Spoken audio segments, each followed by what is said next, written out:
The slave has no chance of escaping, and he's really entangled in a dangerous game where he had no control anymore. He's handing over his sexual fate to his mistress. Welcome. I am your host, Mistress Athena, professional dominatrix and sex coach. My aim is to teach you everything I know about pleasures and seduction. Of course, I hope this gets your kink life to the next level. Always remember, of course, to play it safe and to take care about each other. Today I will unfold a professional Bdsm session with a professional dominatrix, and I will explain a little bit deeper what happens during a session and what stages there are to respect. Hopefully this podcast will get you inspired to set up your own game plan step by step together with your partner. You could write several steps down and fill it in with your own fantasies and fetishes. Once you get to the realization of your own session, you'll find yourself more confident and more at ease with your role. Setting up a game plan could be a fun way to start a new journey into kink, and to get also a deeper approach to your own game and gain complicity with your partner. Complicity is one of the most beautiful things you can experience through the BDSM game, and getting into kink will definitely strengthen your bonds together. First, I will go a little bit deeper into the abstract unfolding of a BDSM game, and then I will go and have a concrete example of this all based on a particular slave's fantasy. Now, I am hosting this podcast from the heart of London, and if you enjoy this podcast, please check out my video on my Patreon. This will be an excellent way to support my work and my research. You will find there also some exquisite pictures and some videos from my journey as a professional dominatrix. Of course, no explicit content will be posted on my Patreon. Now, in this unfolding, I always like to go a little bit deeper into the abstract unfolding or more a theoretical approach before giving a concrete example. This will make it easier for you to understand the dynamics of the game and apply each step of the game to your own game plan, your own fetishes or your own fantasies. And this will give you also a good approach to start. Let's start by explaining that no session is like another, but through the years I can see that there is a certain structure that is quite repetitive and comes back, and you can compare it quite easily with theater, movies, or a tale. There is a storyline, you have players, and of course you have the several acts. Now let me expose the different acts of a session, and what I understand by an act can also be defined as a setting, but because I make this comparison with theater, I call them acts. To make it easier upon myself, I will project the slave of the example as a masculine type and the dominant as a feminine type, but as you already know, nothing I'm doing here is gender specific. Before the session starts, I, with my guests, we exchange some mails, sometimes some text messages about what will happen, when will it happen, and maybe what their current situation is. So we have a brief exchange before, of course, the session really happens and takes place. Now, in this brief exchange, and when I already know certain slaves, I can ask them to fulfill certain acts, such as, let's suppose I already know the slave.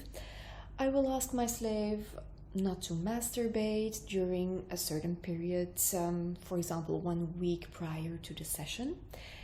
Or I could add some tasks such as wearing a cock cage or nylon stockings at work and showing me proof on a daily basis with a picture, for example. Of course, his good attitude will always be rewarded, and bad attitude will be, of course, punished once he will see me, and he knows that. Slaves really know when they do something wrong, trust me. Another idea is you can impose him to wear any chastity device you want and tease him a little bit with devilish questions such as, how tight does it feel? Or you can suggest him to watch certain videos as a test for him, to test how brave he is wearing that cock cage for his mistress. Chastity play is really a fun way to start a session, and it can add an extra layer to play a little bit outside of the real session, of the dungeon or the playroom setting. Okay, the first thing that happens when you enter a session, of course, it is the greeting. So we are not talking about any acts. This is all outside of the session. So sometimes guests like to be set on their ease, and we greet as normal vanilla persons. We have a little chat about what will happen, if there are some things I need to take into account. For example, if somebody's hurt at the shoulder, I will take it a little bit easier on the bondage side. Mostly guests want to start quite quickly, because they've been longing for this session for quite a long time, and they've probably dreamed about it and projected, what will the mistress do with me? So when we meet, we mostly not talk about vanilla life issues such as work or things. We go a little bit deeper about, how are you? Can you tell me a little bit more about yourself, so I can project a little bit more how they feel and how I can go in, how hard or how soft I will be on him in the session. When you see a guest for a session, you can feel that there is a tangible session. And whenever I feel that a guest is on his ease, we head over to the session time. The focus here is just to greet mutually, maybe give him a drink before you start, and accept a gift, say hello, and say what the current situation is of the slave. And then, of course, I invite my guest to take a shower. Sometimes in other cases, some people they state expressively that they want to surrender to the game as soon as they see the mistress. They don't want any chat, they don't want to have any talk, they don't want any drink. The game is starting with a nice statement of handing over power to the dominant. And why does that happen? Well, because there are some different ways to deal with the initial contact you have with your dom. In the other case, some people want to surrender immediately as soon as they see the mistress. They don't want to chat, they don't want to drink. The game mostly starts with a nice statement of handing over power to the dominant. Why? Because there are just different ways to deal with the initial contact you have with your dominant. Starting the session immediately gives more reality, more depth, credibility to what will happen next. Now imagine a nurse session role play where she's supposed to meet the patient in the waiting room, and actually the mistress and the guest already had a talk before starting the role play. This diminishes the credibility of whatever happens next, as we will meet twice, but in the other character. So once as a mistress and once as a nurse.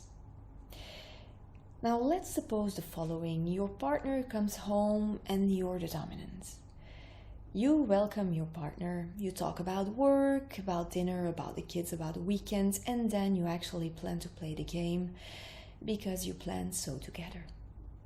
You're both more at ease, but because you're more settled, the game loses its capacity to be intense and unexpected. And the unexpected dimension of a BDSM game is quite important for the psyche. Now, you can also suppose this. Your partner comes home, you grab her immediately by the throat, you spit her in the face, and you ask why your partner came so late home. Or why she is not kneeling in front of the master when coming home. You immediately set the tone and you take your partner by surprise. Of course, you have to make sure to discuss this possibility with your partner before doing this. Some people are really stressed after work and have other issues than just having a BDSM session as soon as they come home. I just gave this example just to explain why some people love to start immediately without having a small chat before the session itself. But this is something you expressively discuss when you have this first exchange of emails, in my case with my guests, and you will probably talk about it with your guests or your partner. So after the vanilla greeting and meeting, we go into the real session. The slave introduces himself to the mistress, and the mistress introduces herself to her slave. The characters and the context are all set out in this act. If both already know each other in previous sessions or games, then both will be informed about the current situation and eventually about previous events that will impact the current session. Now let me set this out with an example, okay? I invite my slave to have a shower, as I told you previously, and I command him to wait on his knees behind the curtain and to bell the bell button. In some cases, I will ask him to take a cold shower, and I can ask somebody to put him on a test this way. I can come and check if the water is really cold enough, and if not, well, he will feel the consequences about that very soon. Once my slave has showered, he will press that bell button, which means that he's calling his mistress, and it means also that he is ready for the session. The mistress arrives and opens the curtain with assertivity, and the slave discovers the mistress in all her splendor. Latex-dressed, shiny pants, making her legs look so slim, perfect, and worshipable. How could a slave resist? Still, he has to focus on her words, and mistress sees his reaction immediately, but she is focusing on eye contact. It's up to the mistress to examine the slave and not the opposite. But the slave makes a mistake. His legs are not widely open. The correct position I'm learning to each one of my slaves is to sit on his knees when I'm arriving, legs spread wide open, hands behind back or head, and head slightly bowed down. That is the way I want to see my slaves when I discover them behind the curtain. Now I decide to kick with my amazing shoes against his inside legs to open them up widely. And still, while I'm keeping contact, I'm coming very close and whisper, "Your attention is somewhere else, slave." You always lose focus in my presence. We have to train your focus. He whispers, "Yes, mistress," while his heart is beating faster, and he's in doubt if she will apply harder punishment on this slight mistake. You see, this is how a mistress and a slave get to set up the mood of the game by introducing themselves and setting up a context in which the game will continue. Of course, there are a million of different ways to play this, and this is just one of the examples. Now, the following acts constitute more the crux of the BDSM session. So, the second act makes it possible to present a certain problem and the reactions of the characters, so mistress and slave, in connection with that problem. Let's continue here with my example. So we have this slave sitting on his knees, and his mistress is testing the slave and observing certain corporate reactions. But the mistress keeps on examining the slave from a 360 angle perspective. This is very important for the mistress. She asks him to turn around, while from time to time she uses the soft touch of her whip to touch something here and there and observe more in detail some corporal reactions of the slave's body while she touches him with that whip. Once she made her opinion about the slave, she asks him to present his genitals with one hand to his mistress, and the other one is still behind his head. He's in a very vulnerable position, you know. But before she puts any attention on his genitals, she will ask him to crawl up to her, genitals still in hand, of course, and the hand is still behind the head, so it's not very easy to crawl that way. But I like that. I like to make it difficult upon my slaves.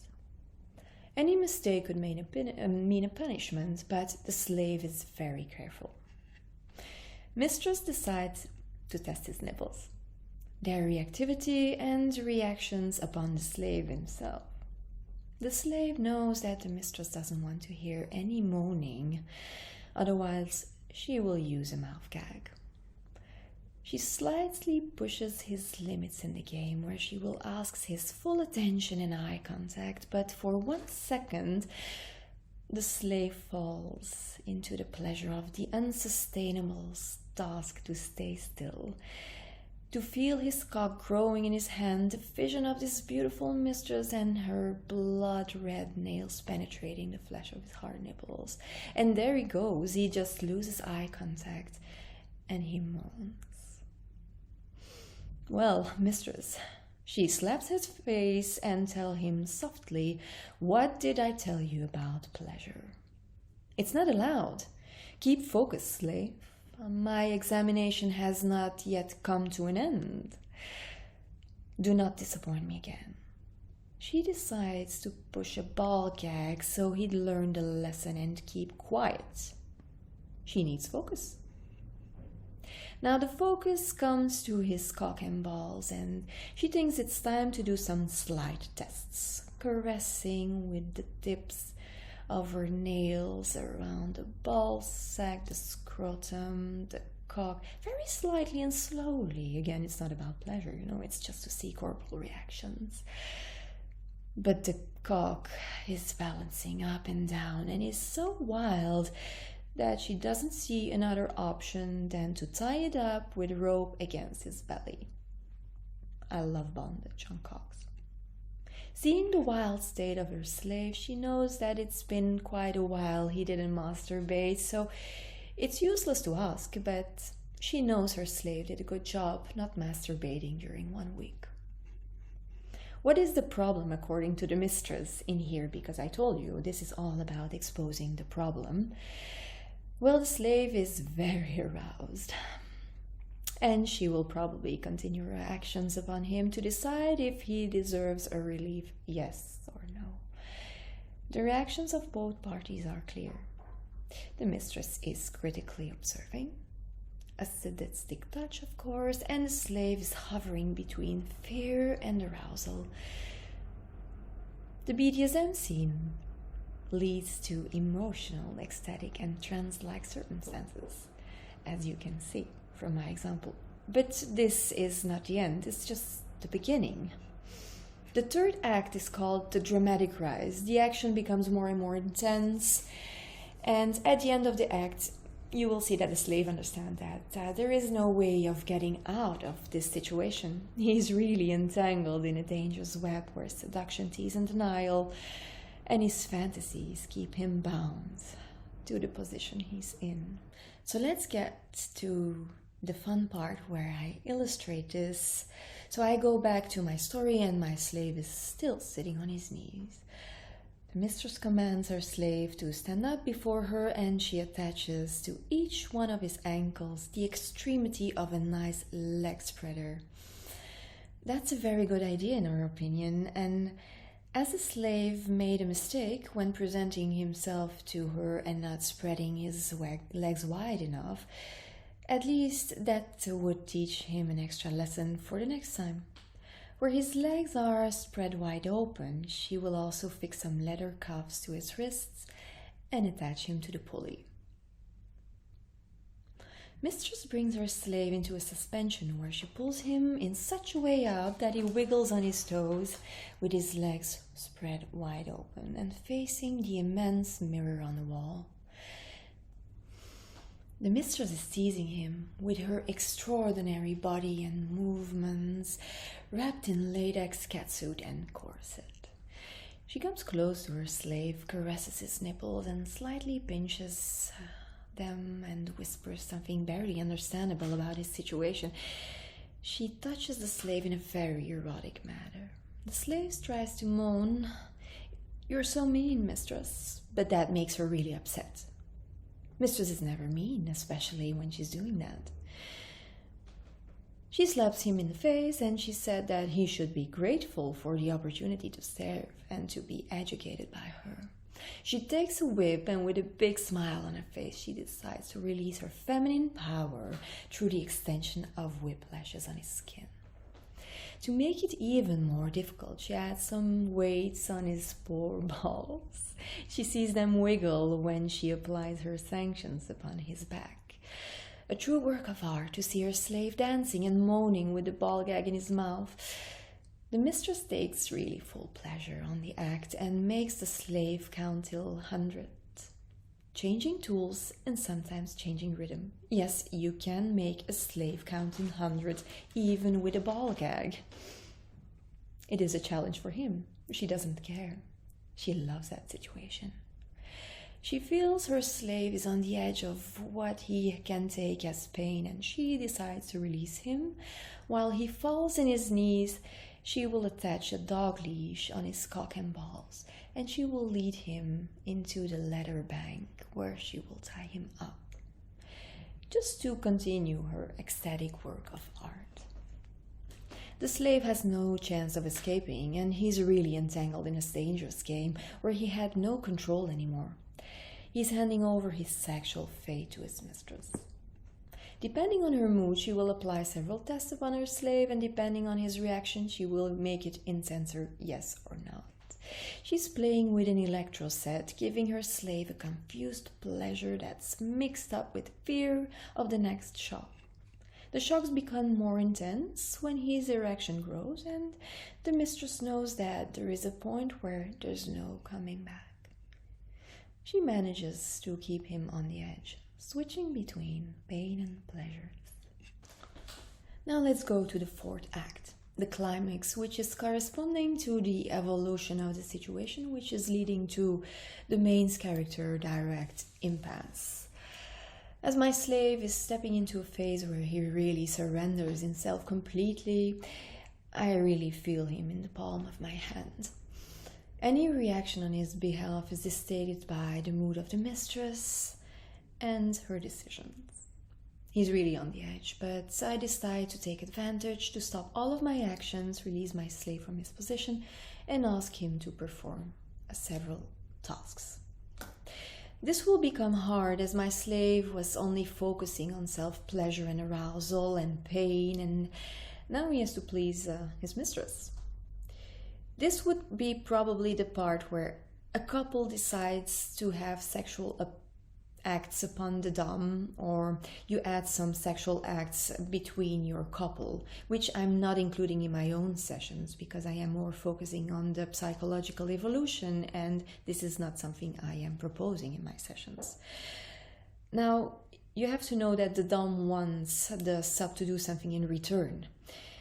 Now, this is the part where you can ask your sub to perform something. Now, this will become hard as my slave was only focusing on self-pleasure and now he has to please his mistress. So you get him out of a state of mind where he's really into focusing on himself. He's maybe a little bit in hypnosis, and now you wake him a little bit up out of that situation. Now, this is probably the part where a couple can decide to have more sexual acts regarding to the dominatrix. The dom wants something to have in return now that the sub is body and mind completely entangled in her web. I don't propose such things in my session, as this is my approach of being a dama. I stay completely inaccessible, unattainable, so sexual acts upon me will not be possible. But the suggestion is applicable to relationships that go in both sharing intimacy with each other. Let's imagine you're a couple, and in this stage of the game, the dom unties the sub, who's lying inert with his blindfold on the bank. Well, the dom can ask the sub to take off that blindfold, and he discovers his mistress that is really feeling certain body parts through more suggestive lingerie or just being completely naked. The mistress will use her seduction skills to move on the sound of the music very slowly, just as a call to the slave to come and approach to her. But as your slave comes closer, you can, for example, stop him with your beautiful Louboutin shoes, just in that movie, The Wolf of Wall Street. You just press your shoe against his face, just to say stop. And you can say something like, now you will worship every single part of my body, and you will start with kissing the sole of my shoes. Then my legs, then the hips, the thighs, and whatever you want the slave to do. Anyway, he's entangled in your web, and you can do just like this, and he is executing whatever you want, whatever you desire. Now, the fifth act is the falling end. As you have the rising end, you have also the falling end. Both parties can, for example, decide to have sex or not, or to pull up a final setting, which will be more of my choice. For example, I will put my slave in a final bondage position and attach a milking device to his cock. And it will be up to me to decide if yes or no I give my slave that final relief into an orgasm. Also, depending on that, the mistress will apply sanctions if the slave, for example, did come without asking any permission. Well, a kick in the ball is always doing a great job in that case. The last act, well, let's call it relaxation. In theater, we call it resolution. And, just after having normal sex, you just relax. And in Bdsm, there is not much of a difference. The master can comfort the submissive, or you can both relax and just lay down in bed, have a drink, talk about it, have a nice dinner afterwards. Now, in theater, we have a moral of the story in that last part, in the last act. Now, you tell me, is there a moral about BDSM sessions or not? And this is probably a good thing to reflect on. As you see, BDSM sessions can be divided in several acts, and depending on the evolution of the game, the mindset of the players, and its intensity. When setting up your own game plan, it's quite important to have a slight overview on this, as it can be a good tool to engage deeper with your partner once everything is really set out. And of course, you can gain confidence, as I stated before. BDSM is really rich, and you can also consider this, as I told previously in my other podcast, as a spiritual journey in finding yourself and your partner. Once you've become the more experienced couple, this will all become a little bit more fluid, and you will not be thinking in terms of acts anymore, but in terms of dynamics of the game. The flow will come automatically when you try to experiment new things, and while you're practicing and you gain maturity and knowledge, you will probably also improve your BDSM skills, such as psychological insight, practical skills, and self-confidence. Well, I really hope you enjoyed this podcast, and don't forget that you can join me on my Patreon to watch the full video of this podcast and support me in my research and the investment I make in these podcasts. Don't forget to share it, and if you enjoyed it, also stay tuned on my social media for the next podcast. Thank you.